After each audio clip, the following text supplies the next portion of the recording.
In today's episode, we're speaking to Anmol Singh, trader, investor, and author of Prepping for Success. Anmol Singh knows all about riding the emotional roller coaster of stock market. The difference between profit and loss often comes down to understanding how to make logical, fast decisions based off consistently changing data. Amal and his team at Live Traders show people how to execute trades, review different scenarios, and most importantly, keep their emotions in check when the stakes are high. He has been featured in Business Insider, Forbes, and International Business Times. Let's speak to Amal, find out how he changed his life by changing his mindset. Let's find out.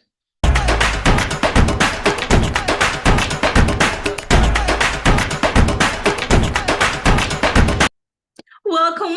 This is Gull Khan, your money mindset expert. And today I'm so excited. We're speaking to the amazing Anmol Singh. Welcome, Anmol. Thanks for having me. Looking forward to chatting with you. Thank you so much for coming on as a guest today, Anmol. Everyone's heard your intro. They know how fabulous you are, but please, in your own words, tell everybody what it is that you do. Perfect. So if you've watched the TV show Billions, there's this, character there called Wendy Rose. So she's like the psychologist and who helps hedge fund managers stay calm in the moment. So that's sort of what I do to a certain extent. I trade the stock market myself. I'm an investor in startup companies and also public companies. And then I also help other traders and investors and fund managers kind of stay calm in the moment, like how to handle yourself when you're risking millions of dollars every single day to stay emotionally calm. So I help them with their psychology. We call it trading psychology. So help them in those type of aspects. And I'm also involved in other entrepreneurial ventures. I'm an author, wrote a book called Prepping for Success, 10 Keys for Making It in Life. Wonderful. So tell us more. How did this all begin for you? So when you were speaking off camera, you mentioned the fact that you did your degree here in the UK in Brunel University. So how did you go from learning about business and working on that field, going into the finance world and trading and becoming a professional trader yourself? Yeah, it actually all started in my dorm room in college. I was there and there was a time where we had to apply for like internships. Okay. And all of my friends were getting great internships and I couldn't get it anywhere. I tried from the best companies all the way down to the startups, and I got to the later stages, but never actually was able to get one. And that's when it kind of dawned on me that, I can't rely on other people to give me a job or give me an internship or give me something. I have to figure something out on my own. And that was the time where in college, me and one of my friends, Dan, we noticed that there's a club for anything you want to join. You want to be an entrepreneur, there's an entrepreneurship society. You want to be a football, there's a soccer club or there's a football society. There was no such thing as a trading or investing society. And we thought, hey, why don't we start that in college, call it the Trading and Investing Society? None of us know anything, but we'll just meet once a week and maybe talk about a book we read or something we watched on TV and just try to learn together. And then that kind of grew from 1 member to 2 members to 20, 30, 40, 50 members. And but the best part is now that's a thriving society in college that we started. It's still going right now. That's where the initial seeds were planted about the stock market. And I just started like researching online, reading up on the subject, taking a lot of online courses, hiring mentors, hiring coaches, anybody that I could get my hands on that could teach me a little bit about it. And that's where the initial kind of seeds were planted. And within this, I think third year, second year, I was already writing articles for Yahoo Finance as a freelancer. I was writing articles for different publications.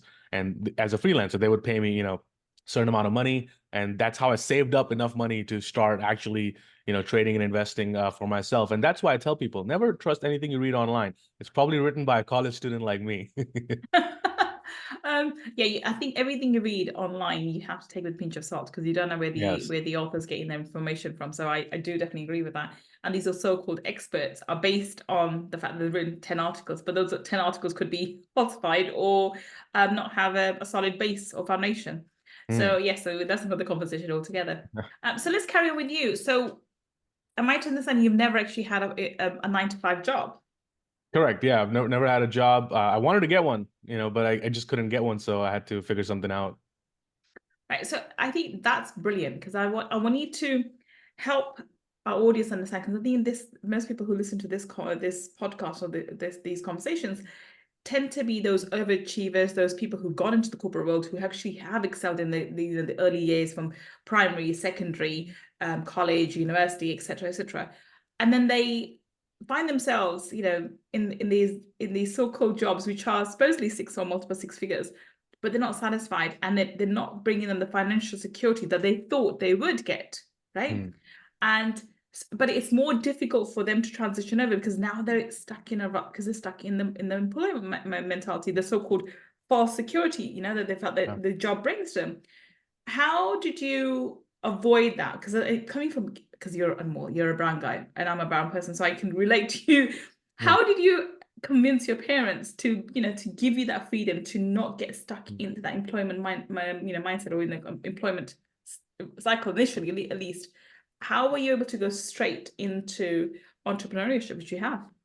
Yeah, I think for me, my family had actually a lot to do with it because I came from an entrepreneur family. My dad was a business owner. So he would actually wanted me to always start something of my own. And when I Right. brought up that I'm applying for jobs, he was like, you know, you sure about that? Like, you know, because we have our business, you should get into the family business or something. So my family actually pushed me towards entrepreneurship, and they didn't really want me to get a job. I wanted to Ah, get a job because growing up, I saw the ups and downs of running a business, right? Some months you're really doing well, some months you're not doing well. Then there's a lot of stress in the family. So I wanted to actually get a job so I know, okay, here's a fixed amount that I'm going to get. I can plan my life around it. It's not stressful that 1 month business is down, 1 month business is up. But then you learn that that's actually part of business. That's going to be ups and downs, but you have to go through that. And long term, it's much more passionate because you're doing it by choice. It's not a task that somebody's giving to you to do. So yeah, convincing parents was not hard at all. They were super happy that I decided to start something of my own. wonderful. And that's, I think, one of your biggest advantages, because a lot of people who go down an entrepreneurial route, if they're the first generation entrepreneurs, actually, a lot of the people I interview tend to be the first generation university applicants as well. You know, they haven't been, their parents haven't been to universities, or they're migrants or whatever else. But it's breaking through that false idea of security, the 9 to 5 security, which is a biggest hurdle, or in terms of getting the support from the family anyway. But you were, you know, you're quite fortunate. The family was already entrepreneurial and actually convinced you the other way. And I think maybe that's why it was easier for you to go down an entrepreneur route, because you've seen it happen all around you. Yet, of course, there are lots of downside of being an entrepreneur, because there is no stability ever. You're going on a roller coaster ride. 1 minute you're thinking, oh, this is fabulous. Then you're thinking, what the hell am I doing? What the hell am I doing? But that's the fun of it. But tell me, so what's been the biggest obstacle you found, you know, having the stability in your mindset? Now, I love the fact that you help other entrepreneurs and other traders. I've done trading myself in the past. I've given up on it for the time being, because it does require you to be very, very stable. And I am a mindset person, yet I found it to be difficult, because unless I'm fully focused on it, I found that I wasn't. And it's very, if you're not careful with trading, it can very easily go down gambling route, because you have to really, really be mindful of your emotional, you know, you have to be very emotionally intelligent about yourself, about how you react, and about what trades you're taking and why you're taking them, and the risks factors, etc. So that's another conversation altogether. But because I'm familiar with it completely, I know how easy it is to go down the slippery slope and go down the gambling route. People think, no, I'm investing. Actually, no, you're gambling. And how did you teach yourself that? Because that's one of the biggest. So I don't believe this trading is difficult. I believe trading is difficult to master because of the trading psychology. That is a key element. How did you teach yourself, or where did you learn that from? And how did you know that I need to have the right mindset? All strategies can work. I don't care what market it is, what time frame it is. Strategies for the one person, they work for everyone. They're not different. The only thing different, the only very variable factor is individual psychology. So you tell me, how did you develop it? And how did you work on it? And what were the ups and downs there? Yeah, absolutely. Because you're absolutely spot on. You know, you can teach somebody how to trade in like a weekend, but getting them to actually follow what you just taught them is a whole different ball game. You know, like whether or not they can execute on it. Because there's many strategies that work. There's not just one strategy in the stock market. There's several different strategies that work. It's all about your ability to execute on it and follow it and not break your plan all the time.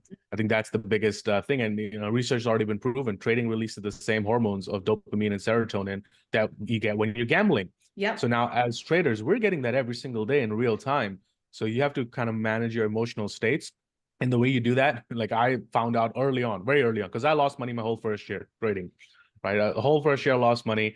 But then when I looked at my numbers, looked at my statistics, kind of deep dive in my reports, I was actually a profitable trader. The only problem was the winners, I kept getting out of them too soon. And the losers, I kept holding them too long. So if I realized that if I just got out of my losers quicker and I held my winners longer and created a system out of that, then I can actually be profitable. So I'm actually trading well. It's just that my psychology is letting me down, and that's why I'm not making money. So when I made those little tweaks and I decided that, okay, I'm going to be kind of like robotic indifference, right? These are the numbers. I'm going to hold it till this target. These are the numbers. If it goes to this down to this level, I'm going to get out and take a small loss, walking away, and learning how to get comfortable with taking small losses. It's not always about having this big winners. It's actually about singles and doubles in trading, right? But the losers, you have to get out of them, because think about it. In trading and in the stock market, we cannot control what the market's going to do. We cannot control what we're going to make on the stock, right? The only thing in trading we actually have control over is how much we want to lose. That is the only thing you can control. So if you can control that and have predefined levels to exit the position, because there's also opportunity cost. A lot of people think, well, I'll just keep holding, the stock will come back up. Yeah, maybe it'll come back up, but what if you were able to get out of a small loss and put that money in a different trade, and now that trade would have made you money? So a lot of these things, opportunity cost, you have to realize. And getting into your trading is an entrepreneurial venture. You're running your own business when you're a trader. There's no boss, there's no supervisor.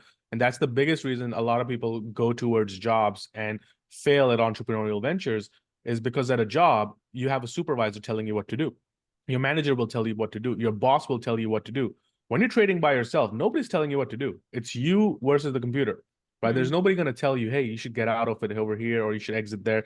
You have to tell yourself. And that self-accountability, that self-reliancy, I think that is the biggest difference maker, even for business owners, right? When you start your own business, there's nobody telling you what to do. And growing up, we are brought up with our parents telling us what to do. And then in school, our teachers are telling us what to do. In college, the professors are telling us what to do. And now people start their own business. They're like, wow, what do I do? Nobody's telling me what to do. I think that is what we have to really get down to the bottom of. And the way you do that is just by staying, emotionally centered and having a plan, because you're not going to start a business without a business plan. You should not be trading or investing without an investment or trading plan. I love that. I absolutely love that. And I agree with you. I think you have to take personal responsibility for your results. And your actions are there. And if you can take personal responsibility for your results, okay, this is what I've done, this is what I've got, and get detached from it, as you've just mentioned, then you can see, okay, what did I do right? What did I do wrong? And learn from it.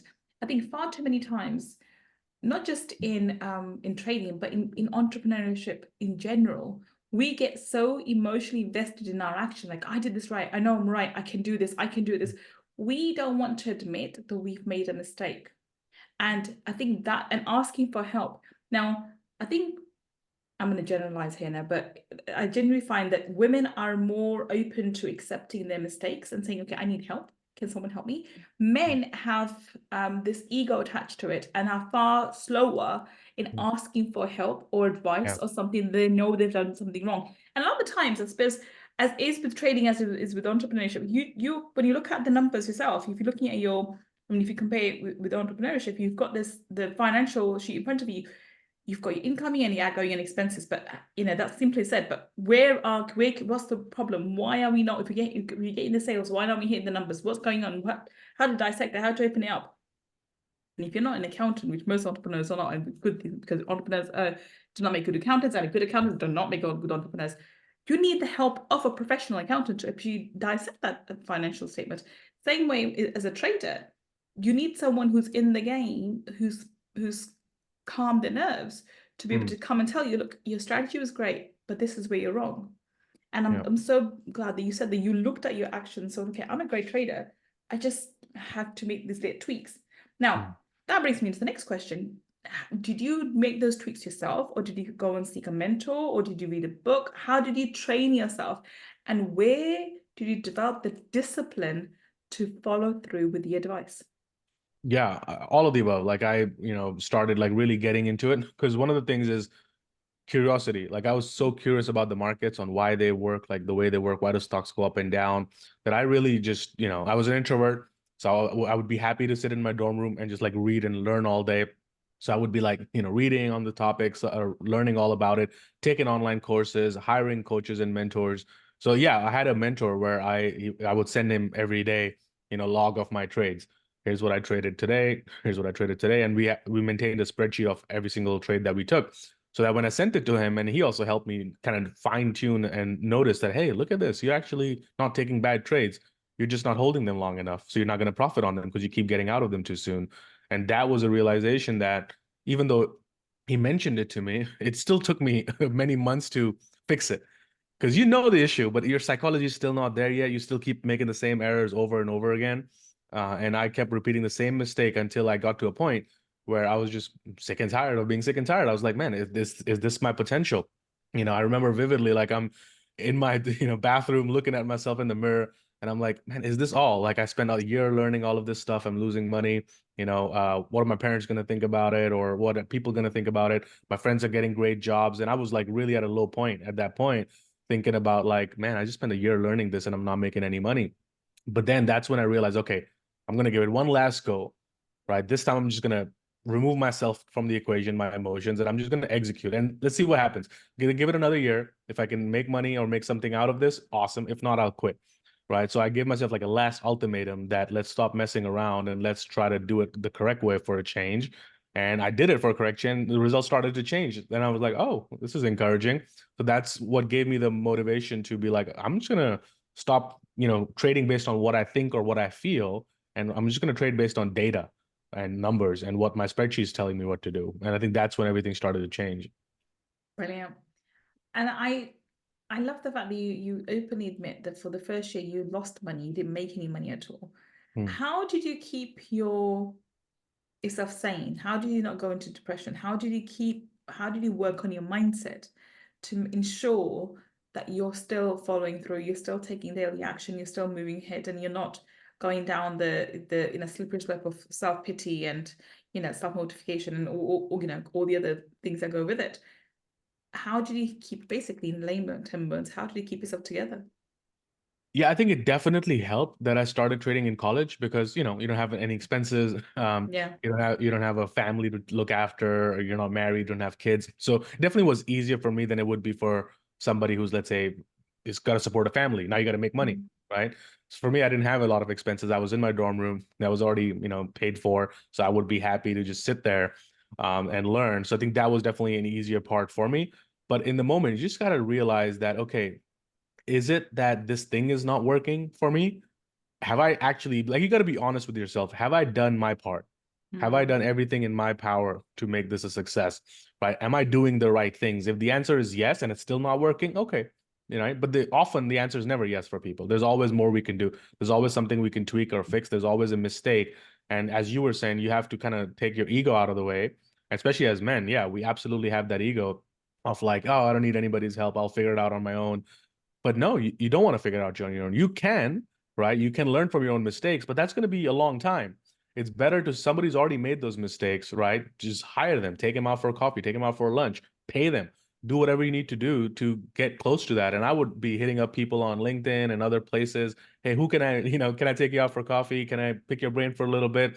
Back in the day, and people would be responsive on those type of things when LinkedIn was just kind of coming out.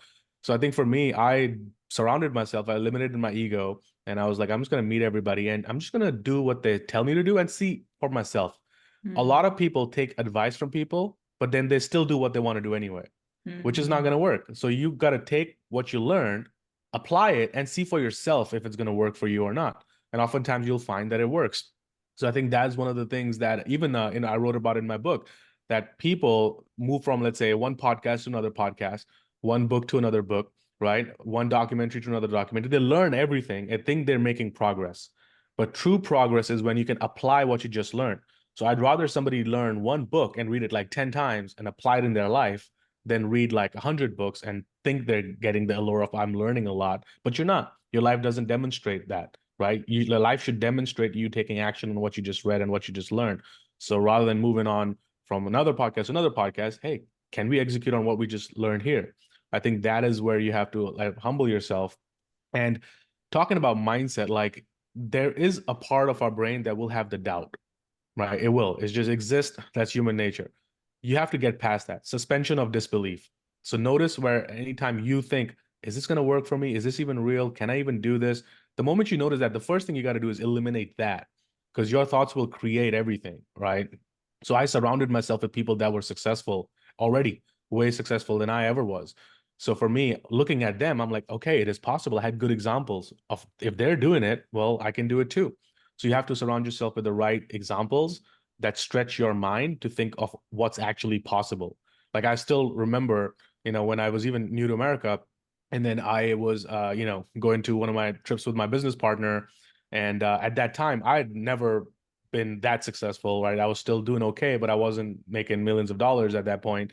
And then he took me on a trip, and his uncle's like private jet came, right, and took me to this like beautiful penthouse. And I was like, wow, there's levels to all of this stuff.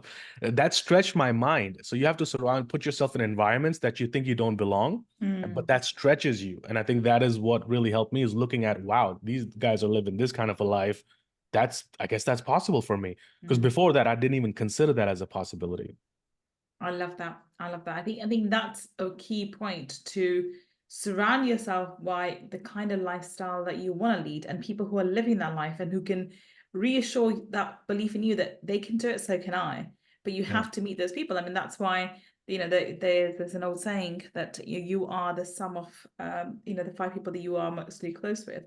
And I love what you just said, and I want to touch upon it. What you just said, a few minutes ago. Something that my early mentor, Bob Proctor, may rest in peace, used to say a lot. He read the book Think and Grow Rich multiple times, and I followed his philosophy. So when I first, got into personal development, which was like 100 years ago now, and I've read that book so many times, and then I've had loads of other courses and other mentors thereafter, and Wallace being another one, another major one. But I've always go back to Think and Grow Rich, because that book has so much in there, and I listen to it. I never listened to it.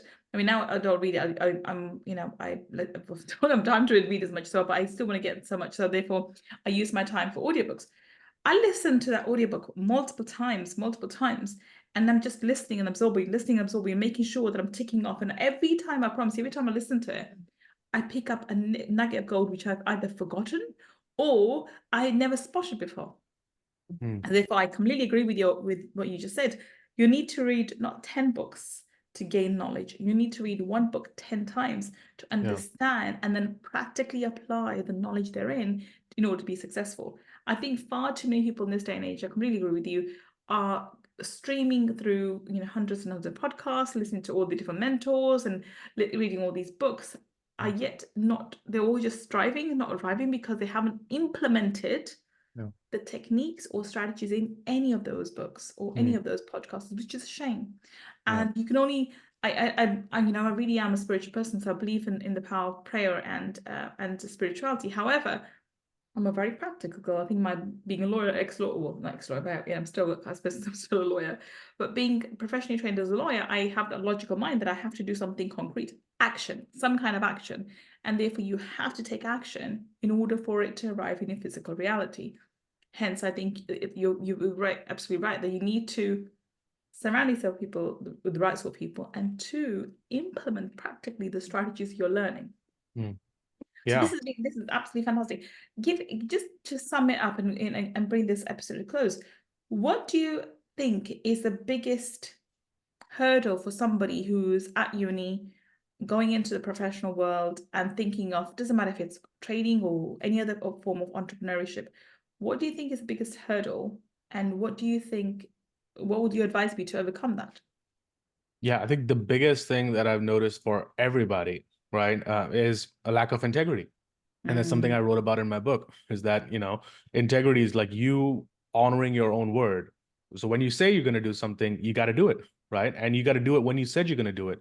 A lot of people say a lot of things. Oh, I want to start my business, right? I'm going to do this. And then you follow up with them 1 week later. Hey, how's that going? Oh, I didn't start yet. I'm going to start next Monday. And then, I noticed that actually in my own life, how I had a tremendous lack of integrity, where I said, I'm going to start working out on Monday, right? And then, well, Monday comes in, you're like, well, it's the 28th of the month. I'm just going to start from the 1st. And then the 1st is in November. So I'm just going to start on January 1st, right? And I noticed that I'm full of shit, right? It's lack of integrity. So you have to realize when you have a lack of integrity, and we all do. And a lot of times my clients that are successful CEOs or hedge fund managers, they'll come and say, Anmol, I don't have a lack of integrity. I'm like, really? When is the last time somebody called you and you said, hey, I'm just in the middle of something, let me call you back? And you never did, right? Or you ran into an old friend at the airport or a shopping mall. You're like, hey, good to see you, buddy. We should totally catch up. and then you make no attempts to ever catch up with them. So think about it. You just said something you actually never meant. Why? Where's that coming from? Right? We're trying to look good. We're trying to avoid looking bad. Those are all limiting stuff that because if you don't believe in your own word, how do you expect the universe to believe in you? How do you expect your clients to believe in you if you don't believe in yourself? So you have to really honor your word, and what you say, you should do it, right? And you should also do it when you said you're going to do it. And then you will oftentimes notice a break of integrity in some part of your life. But when you notice that, you have to correct that instantly, and not by apologizing, right? You should never apologize and say, "Oh, I'm sorry." You say, "Hey, this is what happened, but here's what I'm going to do to fix it to ensure it doesn't happen again." Because otherwise, it will happen again. So sorry is not going to fix it. It will happen again. So you have to put things in place to ensure it doesn't happen again. Be a person of your word. Be a man or woman of integrity, right? And that's the biggest thing I wrote about in my book. And in fact, every chapter in my book is all about, before you move on to this next chapter, these are the 5 things I need you to do right now before you even open the next chapter. Because otherwise, you're going to be in the same learning loop. Just keep learning, learning, learning, and never actually do anything. Oh, I love that. I absolutely love that. So tell us, Anmol, where can we find you on the internet? How can we connect with you? Yeah, my website, unmol.net, is a place where you can learn more about what I do. And my book is on Amazon, Audible, iTunes. It's called Prepping for Success, 10 Keys for Making It in Life. And I'm most active on Instagram and Twitter. My username on both places is Delta90, DELTANINETY. Don't ask me why I had it a long time ago. I never changed it. But that's my username on those channels. Wonderful. So if you are listening to us on the podcast, the links that Anmol has just mentioned will be in the show notes. And if you're watching us on YouTube, then down below in the description section, we will have the links for Anmol to go check him out and see how he can help you up your trading game. Well, thank you so much for joining us today, Anmol. It's been a fantastic conversation. We have to have you back for Money Talkies, but today, thank you so much. Thanks for having me. And thank you for listening to me and more today. I will be back with another amazing guest finding out how they changed their life by changing their mindset. Until the next time we meet, this is Gull Khan signing off. Take care and bye for now.